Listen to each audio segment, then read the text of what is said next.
بسم الله الرحمن الرحيم. بص يا سيدي، انا ليه طالع لك في الوقت ده بتكلم على حاجات وجايب لك مقاطع من حلقه لابراهيم فايق مع كهربا، وجاي بقول لك ان اللي بيحصل لنادي الزمالك ده ظلم اللعيب زي كهربا. إيه، انا لعيب او انتوا كمسؤولين خليتوا العقد يبقى من ممضي صح، قانونيا صح، سجلتوه في اتحاد الكوره بتواريخ تانية وحاجات تانية. المفروض السادة المسؤولين بعد اتحاد الكورة يقادوا المجلس الحالي لنادي الزمالك اللي خد فلوس ظلم، اللي خد فلوس تزوير، اللي خد فلوس مش من حقه. ما هو خد فلوس مش من حقه، جت عليه كابتن مجدي عبد الغني بخراب. انا اعرف كيف فيه. يا نهار ابيض. بص بقى، يلا اللي بعده.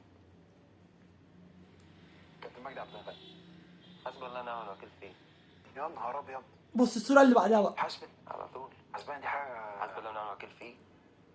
ان شاء الله باذن الله ان شاء الله ربنا هيجيب لي حقه منه، هيجيب لي حقي منه في الدنيا باذن الله، وهشوفه قدام عيني، وفي الاخره باذن الله يا رب. ياه، ليه يا كهربا كل ده؟ عشان موضوع العقد بتاعه وعد.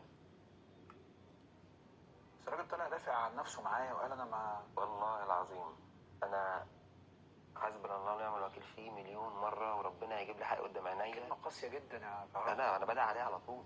بتدعي عليه على طول؟ ما اتكلمتوش مع بعض، ما قابلتوش، ما قلتلوش يا كابتن مجدي انت ليه عملت كده، انت ليه؟ انا مكلمه اصلا قبل الموضوع. قال لي لا اطمن مفيش اي حاجه من الحاجات دي. قال لك اطمن؟ قال لي والله مفيش حاجه من الحاجات دي، انت عقدك شيء. ظلمك ليه في سطر؟ ظلمني اللي هو وثق العقود اصلا. العقد ممضي من زمان.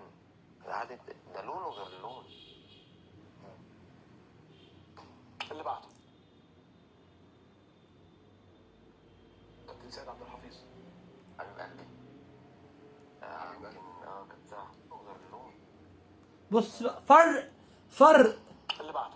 هيجيب لك صورة دي، فرق شاسع، كابتن سيد عبد فرق شاسع، حبيب قلبي. فرق شاسع، كانت ساعة حفيظ من الشخصيات الجميلة اللي اتعاملت معاها فرق شاسع. انت تكسب بونت، انت ممكن تغرمني دلوقتي. يعني تكسب بونت عند حد،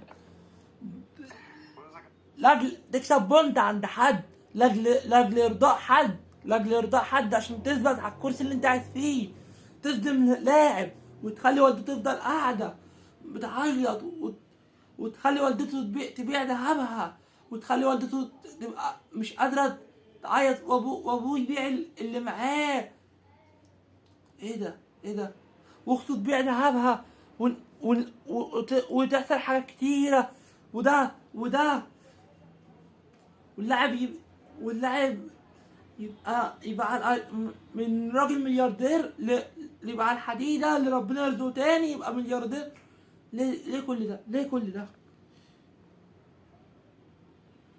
غرامات. ما قعدتش تعد كده كام كده الغرامات كلها توتالة كده؟ شفتها والله، شفتها على النت. كان مش عارف وصلت 81 مليون. اللهم صل على النبي. اللي بعده. وانت صاحبك بجد؟ لا على النت. كان مش عارف وصلت. ما ده مشتري. اللي بعده. وانت صاحبك بجد؟ عايز اقول لك بقى حاجه، جايب الناس كلها. ما ده مشترك في كابتن مجدي برضه. بس هو ما كانش موجود وقتها. كان موجود؟ كفايه بقى حسبنا بقى، هات لي حاجات حلوه والنبي، هات لي اشكال حلوه كده، ناس جميله بحبها وتحبني. ما هي دي بقى اشكال حلوه، ناس محترمه انت ممكن تختلف معاهم. ظلموني. هو ربنا هو عامه كلهم الناس محترمه وانت مختلف معاهم علشان قرارات كانت انا صريح. انا بقول لك من ضمن بس انا مش عارف. قول لي جمله بس عشان هختم الحلقه. حسب الله ونعم الوكيل فيه. اللي بعده. بص الشناوي. قائد اخويا الشنه. قائد اخوك الشناوي. اللي بعده. زيزو عايز تقول له ايه؟ لا زيزو يمكن من الشخصيات الجميله سبحان الله سبحان انا الله. بحبه جدا يعني محمد يعني جاب احمد مجاهد، جاب محمد الشناوي، جاب احمد السيد زيزو، الكلام اختلف. كل واحد وله شخصيته، كل واحد وليه دنيته.